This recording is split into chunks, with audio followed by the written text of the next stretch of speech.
इस एडवेंचरस कहानी की शुरुआत होती है अंतरिक्ष में एक छोटे बॉल को दिखाते हुए, जो कि बहुत ज्यादा रोशनी के साथ लगातार पृथ्वी की तरफ बढ़ रहा था। इस छोटे रोशनी वाले ऑब्जेक्ट को जॉस नाम का एक लड़का लगातार देख भी रहा होता है। थोड़ी ही देर में जॉस पूरी तरीके से चौंक गया था, क्योंकि वो छोटी सी ऑब्जेक्ट उसकी तरफ ही बढ़ रही थी। अब अचानक वो छोटी सी ऑब्जेक्ट बहुत ही ज्यादा स्पीड में जॉस के घर में घुस जाती है और एक फिश टैंक के अंदर चली जाती है। जॉस जब ध्यान से देख रहा था तब उस छोटी सी ऑब्जेक्ट ने पूरा पानी सोख लिया होता है। उसे तो समझता ही नहीं कि आखिर ये अनजान चीज है क्या और ये अंतरिक्ष से मेरे घर में ही क्यों आई। ये सारी चीजें तो अभी तक एक राज ही रहती हैं। अब हमें कुछ महीनों बाद का सीन दिखाया जाता है, जहां अंतरिक्ष में उसी ऑब्जेक्ट जैसे एक और रोशनीदार ऑब्जेक्ट लगातार पृथ्वी की तरफ बढ़ रहा था। लेकिन इस बार ऑब्जेक्ट का साइज बहुत बड़ा होता है, जो अब बहुत ही ज्यादा स्पीड में पृथ्वी के एनवायरमेंट में घुस गया था और एक जगह पर जाकर ब्लास्ट हो जाता है। वो पूरी जमीन बहुत ही मात्रा में तहस नहस हो चुकी थी। अब थोड़ी देर बाद जब उस लैंड होने वाली जगह को दिखाया गया, तब हमें वहाँ और कुछ नहीं बल्कि एक व्हाइट सूट पहना हुआ आदमी दिखाई देता है। वो आदमी तो बाहर निकलकर बड़े अजीब तरीके से चलने लगा था। जब वो शहर में पहुंचता है तो बाकी सारे सिटीजन्स उसे देखकर हंसने लगे थे कि ये कैसा बिहेव कर रहा है, लेकिन किसी को नहीं पता था कि ये व्हाइट सूट वाला आदमी कोई इंसान है ही नहीं।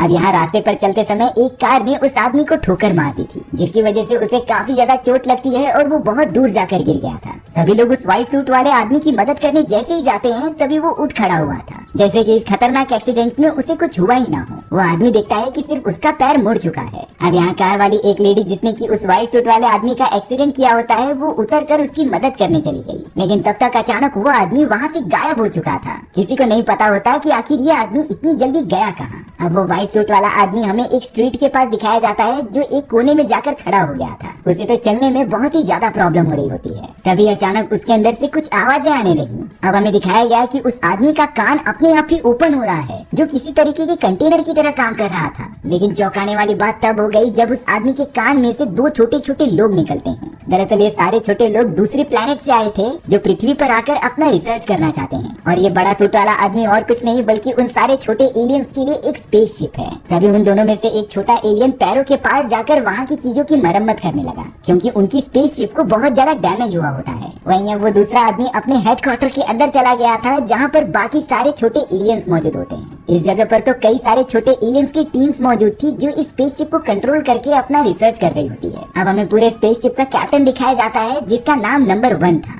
अब हमें नंबर 2 दिखाया जाता है, जो कि कैप्टन का असिस्टेंट होता है। साथ ही साथ इस छोटे से स्पेसशिप में सारे डिपार्टमेंट अलग किए गए थे कि कौन हमारे स्पेसशिप को कंट्रोल करेगा और कौन उसकी मरम्मत करेगा। सारे के सारे छोटे एलियंस अपना काम करने में बहुत ही ज्यादा बिजी थे। उन्हें किसी भी तरीके से इंसानों के बारे में और जानना था, इसीलिए उन्होंने अपनी स्पेसशिप इंसानों की तरह ही बनाई, जिससे कि इंसानों को जरा भी अंदाजा न लग सके कि हम पृथ्वी पर आकर उनका रिसर्च कर रहे हैं। अब एक छोटा सा एलियन कैप्टन को आकर बताता है कि हमारी स्पेसशिप को बहुत ज्यादा डैमेज हुआ है और हम इसकी मेंटेनेंस जल्द से जल्द कर रहे हैं, लेकिन शायद इसके अंदर पृथ्वी के 2 से 3 दिन लग जाएंगे और तब तक हम प्रॉपरली नहीं चल सकते। शिप में मौजूद सारे के सारे एलियंस अब कैप्टन के सामने इकट्ठा हो जाते हैं, जो सभी को फिलहाल के लिए अपने मिशन के बारे में बता रहे थे। दरअसल बात ये होती है कि ये एलियंस ब्रह्मांड में मौजूद एक अलग ही प्लेनेट से आए हैं, जहाँ पर रिसोर्सेज अब बहुत ही ज्यादा कम हो चुके हैं। उनके प्लेनेट पर सॉल्ट और वाटर की मात्रा बहुत ही ज्यादा कम होने की वजह से उनकी पॉपुलेशन भी धीरे धीरे डिक्रीज होने लगी थी। लेकिन अपने लगातार रिसर्च के कारण उन छोटे एलियंस ने ये पता लगा लिया कि पानी और सॉल्ट पृथ्वी पर बहुत ही बड़ी मात्रा में है। इसीलिए वो सब अपनी स्पेसशिप लेकर पृथ्वी पर आए थे, जिससे कि वो पानी और सॉल्ट अपने प्लेनेट पर लेकर चले जाएं। कैप्टन ने ये भी कहा कि इंसान हमसे कई ज्यादा टेक्नोलॉजी में आगे निकल चुके हैं, इसीलिए इन सारी चीजों के साथ हमें इंसानी टेक्नोलॉजी भी अच्छी तरीके से सीखनी होगी। कैप्टन तो यहाँ पर बाकी एलियंस को एक छोटे से बॉल के बारे में बताते हैं, जिसे कि उन्होंने कई महीनों पहले पृथ्वी पर भेजा था।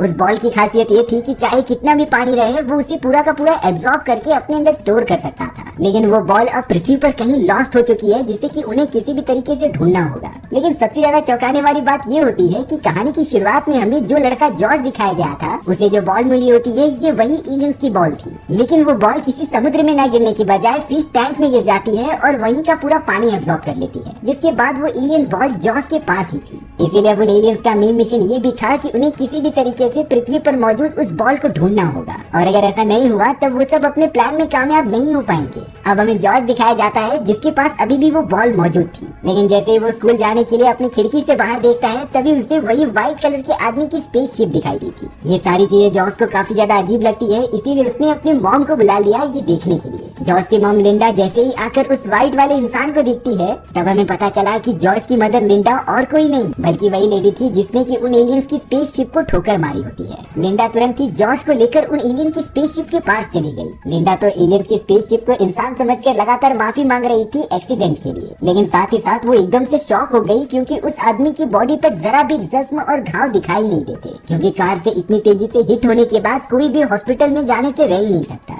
जॉर्ज को भी पता नहीं क्यों उस आदमी को देखकर अजीब लग रहा होता है। जब लिंडा उस आदमी से बातें करने की कोशिश कर रही थी तब कैप्टन और बाकी छोटे छोटे एलियंस उन्हें देखकर समझ नहीं पाते कि वो क्या रिप्लाई दे, क्योंकि उनके स्पेसशिप में मौजूद टीम मेंबर्स जो कि उन स्पेसशिप को कंट्रोल करते थे उन्हें बिल्कुल अंदाजा नहीं होता कि इंसानों से कैसे बात किया जाए और कैसे बिहेव किया जाए। यानी कि एक तरीके से ये उन एलियंस के लिए पहली बार था कि वो किसी इंसान से बात करेंगे। अब वो कुछ गड़बड़ ना कर दे, इसीलिए कैप्टन खुद ही अपना कमांड अपने हाथों में लेता है। उसने लिंडा को जवाब देने के लिए गूगल की मदद ली, जिससे कि वो सारा डेटा ट्रांसफर कर लेता है और अब उसे समझ गया था कि इंसानों से किस तरीके से बातें और बिहेव करना चाहिए। वो तो अपनी आवाज में लगातार लिंडा से बातें करने लगा और कहता है कि मैं ओके हूँ, लेकिन उनकी बात करने की फ्रीक्वेंसी इतनी ज्यादा होती है कि आसपास की चीजें टूटने लगी थी। लेकिन स्पेसशिप में मौजूद टेक्निकल स्टाफ ने जल्द से जल्द इसके ऊपर काम किया और फ्रीक्वेंसी को नॉर्मल कर दिया। लिंडा भी थोड़ी खुश हो जाती है कि ये आदमी काफी ज्यादा अच्छा है। उसने तो अपने बेटे जॉस को स्कूल के लिए भेज दिया था और उस व्हाइट सूट वाले आदमी को अपने घर पर चाय पीने के लिए इनवाइट किया। अब हमें कुछ पुलिस ऑफिसर दिखाए जाते हैं जिन्हें की खबर मिली थी कि पास ही वाली जगह में अजीब सी चीज आसमान से गिरी है, इसीलिए वो सब मिलकर उस जगह का इन्वेस्टिगेशन करने के लिए चले गए थे। हालांकि बहुत ज्यादा रिसर्च करने के बाद उन्हें वहाँ पर कुछ ज्यादा चीजें तो नहीं मिलती, लेकिन उन्हें उस लैंडिंग वाली जगह पर कुछ अजीब सी चीज मिली जिससे कि वो एक फिंगरप्रिंट की तरह कैप्चर करने लगे थे। दरअसल ये और कुछ नहीं बल्कि उन एलियंस की स्पेसशिप के लैंड होने की जगह थी, जहाँ पर उनके इंसानी रूप वाले स्पेसशिप का चेहरा छप गया होता है। और अब तो उन पुलिस ऑफिसर्स ने भी उस चेहरे को पूरी तरीके से प्रिंट कर लिया था, जिससे कि उन्हें पता चल जाता है कि ये कौन सा चेहरा है। उन्होंने तो पूरे शहर में ही इस चेहरे वाले आदमी को ढूंढना स्टार्ट कर दिया था। अब कैप्टन यहाँ अपनी इंसानी स्पेसशिप के लिए गूगल से सर्च करके डेव नाम निकालते हैं और उन्होंने लिंडा को भी अपना नाम डेव बताया था, जिसके बाद लिंडा उस स्पेसशिप यानी कि डेव को अपने घर के अंदर लेकर चली जाती है। यहाँ अब डेव जो अपनी आंखों से देख रहा था उसके अंदर मौजूद सारे के सारे एलियंस वहीं से उसे मॉनिटर करते रहते हैं। तभी डेव की नजर एक फोटो फ्रेम पर पड़ी जहाँ पर लिंडा के बेटे जॉर्ज की होती है। बाकी सारे एलियंस ने तो जॉर्ज के हाथ में वही बॉल देखी जो कि पानी एब्जॉर्ब करता था,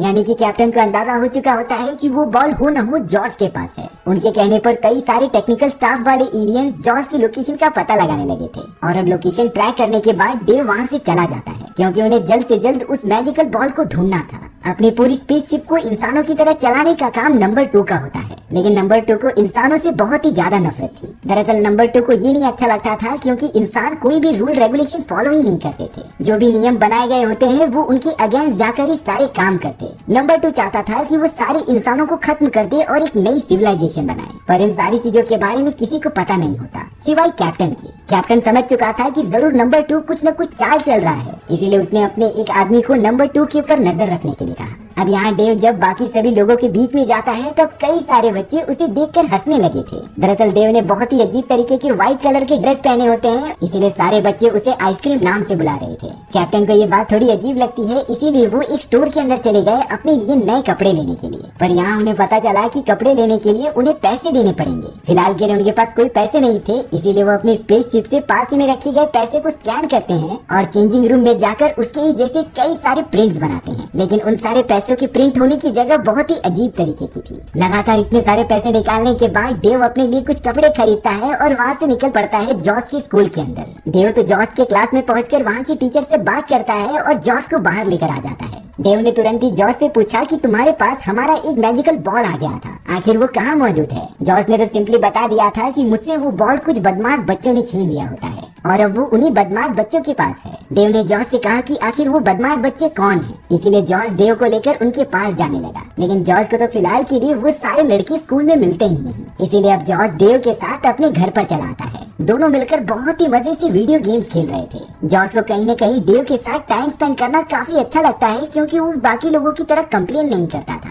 डेव तो एक बच्चों की तरह वीडियो गेम खेलकर अपना टाइम स्पेंड कर रहा था। थोड़ी देर में ही जॉस की मदर लिंडा आ जाती है, जो डेव को इस तरीके से देखकर खुश हो गई थी और वो डेव को अपने घर पर डिनर करने के लिए इनवाइट करती है। अब अपने शिप के अंदर कैप्टन बाकी क्रू मेंबर से डिसाइड कर रहे थे कि हमें क्या डिसीजन लेना चाहिए। कैप्टन को इतना तो पता था कि अगर वो बाहर जाएगा तो उसके लिए और भी मुसीबतें बढ़ सकती हैं, इसीलिए जब तक शिप पूरी तरीके से ठीक नहीं हो जाती तब तक यही रुकना अच्छा होगा। कैप्टन यानी कि डेव अब तुरंत ही उनके साथ डिनर करने लग जाता है। खाना खाने के बाद डेव लिंडा के साथ उसके पूरे घर को देख रहा था, तभी उसकी नजर एक बहुत ही बड़े पेंटिंग पर चली गई। डेव को ये पेंटिंग बहुत ही ज्यादा ब्यूटीफुल लगती है और वो लिंडा से इसका मतलब पूछता है। लिंडा ने बताया कि ये पेंटिंग लव और ट्रस्ट को दर्शाती है, जो हम इंसानों के लिए बहुत ही ज्यादा बड़ी बात है। अब यहाँ डेव को बिल्कुल पता नहीं था कि लव क्या होता है और कैसे होता है, इसीलिए वो लिंडा से पूछ रहा था कि आखिर पता कैसे चलेगा कि मुझे लव हो गया है। लिंडा कहती है कि ये तुम्हें खुद ही पता चल जाएगा अगर तुम अपने सबसे क्लोज वन के साथ और भी क्लोज हो जाओगे तो। डेव यानी कि कैप्टन एक तरीके से इंसानों के बारे में जांच पड़ताल भी कर रहे थे और उनकी बिहेवियर के बारे में जान रहे थे। अब यहाँ डेव बाहर की तरफ चला जाता है बाकी चीजें देखने के लिए। उसने नोटिस किया कि सड़क के किनारे और भी बहुत सारे लोग मौजूद हैं जिनके पास घर नहीं है। वो लोग बहुत ही ज्यादा गरीब थे। डेव इसीलिए एक आदमी के पास जाकर बैठ जाता है और उसका वेट करता है कि ये क्या रिएक्शन देगा। तभी उस आदमी ने डेव को अपना ब्लैंकेट दिया क्योंकि बाहर काफी ज्यादा ठंडी थी और वो गरीब आदमी नहीं चाहता कि डेव बीमार पड़ जाए। ये सारी चीजें देखने पर कैप्टन एकदम से शॉक हो गए थे कि आखिर इंसान इतने भी बुरे नहीं होते। उनके अंदर तो इंसानियत अभी भी मौजूद है जो काफी ज्यादा अच्छे थे। भले ही कई सारे एलियंस चाहते थे कि वो इंसानों को खत्म कर दें, लेकिन कैप्टन को भरोसा हो चुका था कि पृथ्वी पर ऐसे भी लोग मौजूद हैं जो काफी ज्यादा अच्छे हैं और उनके अंदर इंसानियत अभी भी जिंदा है। इसीलिए अब कैप्टन अपनी शिप को आराम देने के लिए डेव को पूरी तरीके से स्विच ऑफ कर देते हैं एक रात के लिए। डेव तो उस गरीब आदमी के साथ ब्लैंकेट ओढ़कर वहीं पर सो गया था। अब यहाँ शिप के अंदर कैप्टन के पास एक डॉक्टर आता है जो बता रहे थे कि हमारे स्पेसशिप के सिस्टम में कुछ चेंजेस पाए गए हैं और ये चेंजेस लगातार बढ़ते ही जा रहे थे। उन्हें जल्द से जल्द पता करना पड़ेगा कि आखिर ये प्रॉब्लम्स कहाँ से स्टार्ट हुई हैं। कैप्टन तुरंत ही इन बातों के बारे में गहरी जांच करने के लिए कंट्रोल रूम में चले जाते हैं। कंट्रोल रूम के अंदर तो नंबर 3 लगातार काम कर रही थी। जब कैप्टन उसके पास आते हैं तब नंबर 3 ने बताया कि लगातार सर्च करने के बाद मुझे इंसानों की दुनिया में एक फाइल मिली है और ये पता चला है कि सभी इंसान अपनी पूरी जिंदगी में इस फाइल को देखते ही देखते हैं। कैप्टन नहीं समझ पाता कि ऐसी कौन सी फाइल है जो इतनी ज्यादा इम्पोर्टेंट है।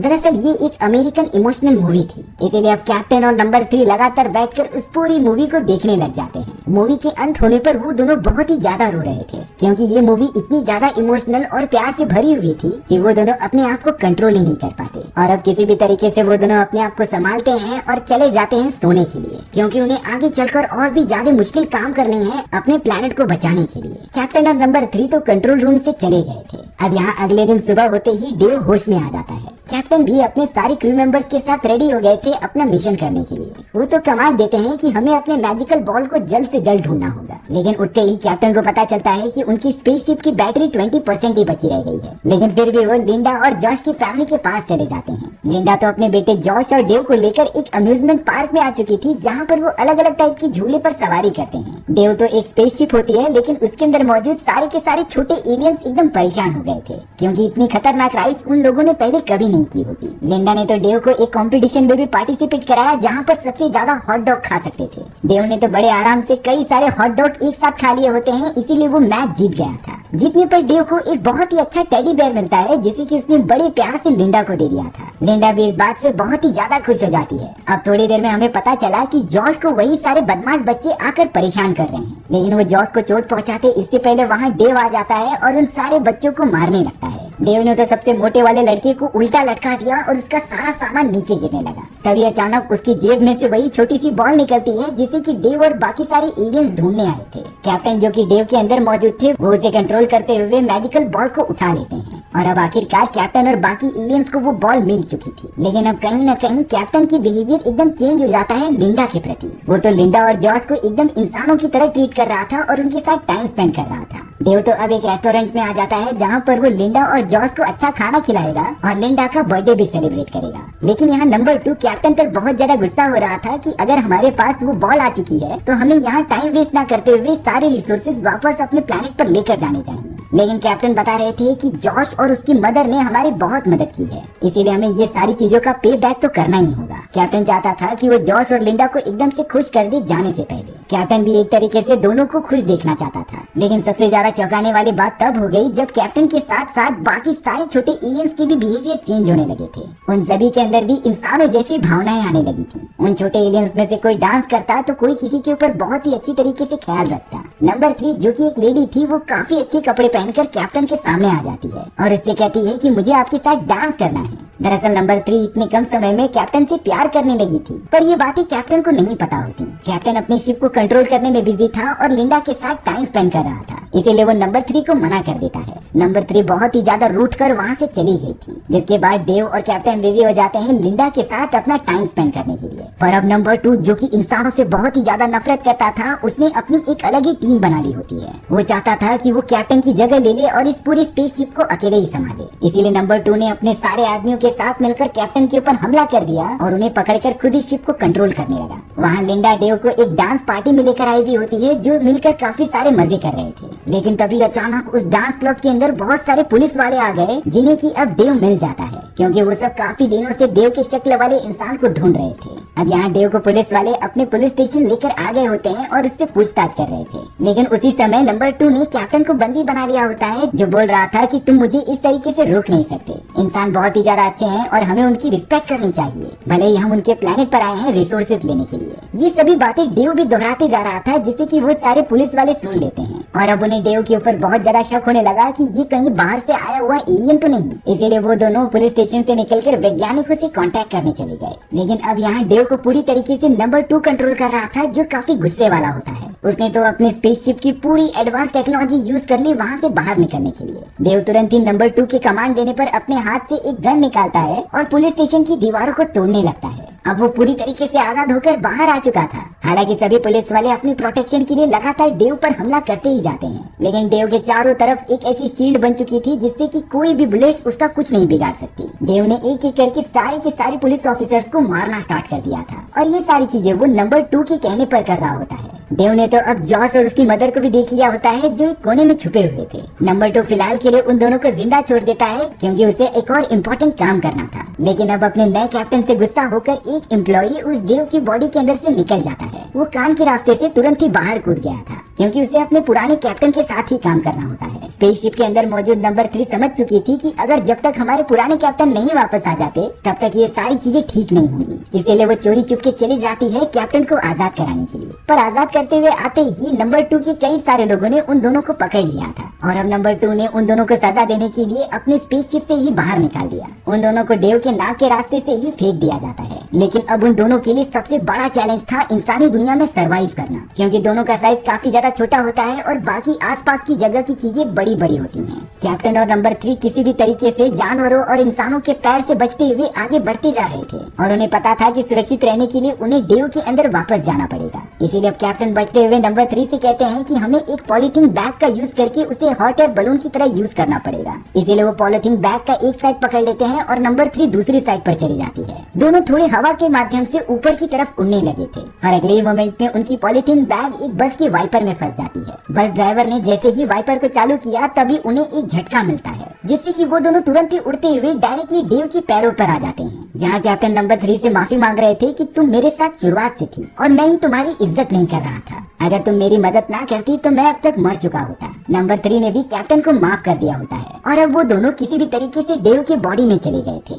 यहाँ डेव, जिसे कि नंबर 3 कंट्रोल कर रहा होता है, उसने एक टैक्सी रुकाई और कहा कि मुझे सबसे बड़े समुद्र वाले इलाके में लेकर चलो। वो तो अपनी एनर्जी पूरी तरीके से बचा रहा था। जॉस तो अपनी मदर से कह रहा था कि हमें डेव की मदद करनी चाहिए, क्योंकि वो ये सारे गलत काम नहीं कर सकता। जरूर इसके पीछे कोई न कोई तो रीजन होगा। अब पुलिस स्टेशन में सारे पुलिस ऑफिसर जब डेव को पकड़ने की कोशिश करते हैं, तभी एक पुलिस ऑफिसर को अपने चाय की कप के अंदर वही छोटा सा आदमी दिखाई दिया, जो कि कुछ समय पहले ही डेव की बॉडी में से बाहर निकल चुका होता है। उसने पुलिस ऑफिसर्स को सारी बातें बता दी थी कि आखिर चल क्या रहा है, जिसके बाद सारे पुलिस ऑफिसर्स भी समझ जाते हैं कि ये काम छोटे छोटे एलियंस का है। और अब डेव लगातार ट्रेवल करते हुए समुद्र के किनारे आ चुका था, जिसके हाथ में वही मैजिकल बॉल होती है जो पृथ्वी के पूरे पानी को एब्जॉर्ब कर सकती थी। नंबर 2 डेव को पूरी तरीके से कंट्रोल करता है और बताता है कि तुम्हें इस बॉल को एक्टिवेट करके पानी के अंदर फेंक देना है, जिससे कि पृथ्वी पर मौजूद सारा सॉल्ट वाटर वो एब्जॉर्ब कर लें। लेकिन अचानक हमारे पुराने कैप्टन और नंबर 3 वहाँ आ जाते हैं, जिन्होंने डेव को तुरंत ही रोक दिया था और कहा कि मैं वापस आ चुका हूँ और तुम मेरी बात मानो। डेव तुरंत ही रिएक्ट करना बंद कर देता है। कैप्टन ने तुरंत ही सिस्टम में इंक्लूड कर दिया था कि सारी कमांड मेरे द्वारा दिए जाएंगे, इसीलिए डेव नंबर 2 के दिए गए कमांड को इग्नोर कर रहा होता है। डेव तो दोनों तरफ से कमांड आने की वजह से अपने आप को कंट्रोल नहीं कर पा रहा था और इस बॉल को बचाता रहता है पानी में गिरने से। यहाँ कैप्टन अब शिप के अंदर बाकी क्रू मेंबर्स के सामने आ चुके थे और कहते हैं कि हमें इंसानों को बचाना पड़ेगा।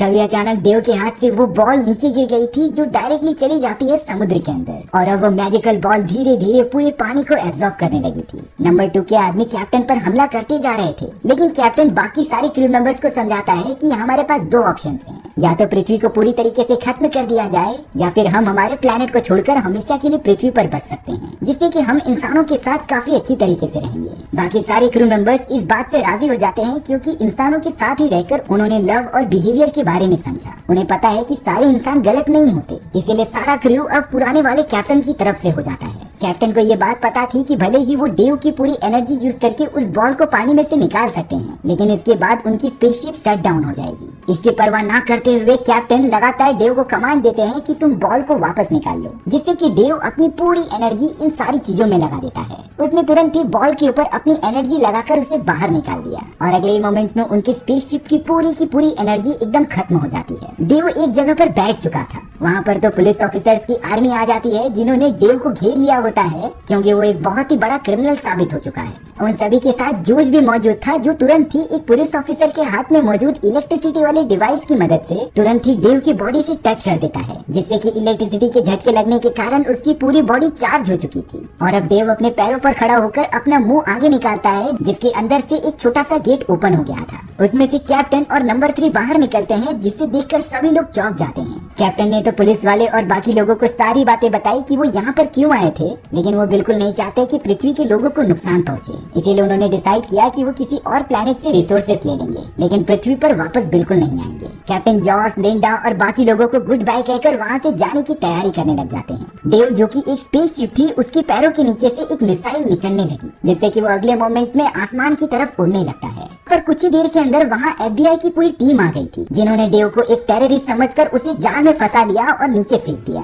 डेव अब पूरी तरीके से जाल के अंदर फंस चुका था, लेकिन कैप्टन और बाकी लोगों के पास एक लाइफ बोट होती है जो उनके स्पेसशिप के पैर में मौजूद थी। सभी लोग जल्द से जल्द डेव के पैर में इकट्ठा हो जाते हैं और नंबर 2 को फंसा हुआ छोड़कर सारा का सारा क्रू जूते के अंदर आकर वहाँ से निकल गया था। सारे छोटे एलियंस टेक ऑफ कर जाते हैं अपने प्लेनेट की तरफ जाने के लिए। यहाँ तक कि कैप्टन ने रास्ते में नंबर 3 को प्रपोज भी कर दिया होता है क्योंकि उसे अब उससे प्यार हो चुका था, नंबर 3 से प्यार हो चुका था। भले ही उन छोटे एलियंस को रिसोर्सेस नहीं मिले, पर उन्हें इंसानों से काफी अच्छी चीजें सीखने मिली होती हैं। और इसी तरीके से हमारी ये एडवेंचरस कहानी यहीं पर खत्म हो गई। सो व्यूअर्स, आपको स्टोरी कैसी लगी कमेंट सेक्शन में बताना भूलना मत। और अगर आपको मेरा एक्सप्लेनेशन 1% भी अच्छा लगा होगा ना, तो वीडियो को लाइक एंड चैनल को सब्सक्राइब जरूर कर देना। मिलते हैं इसी तरीके की मजेदार वीडियोस में, तब तक के लिए बाय बाय।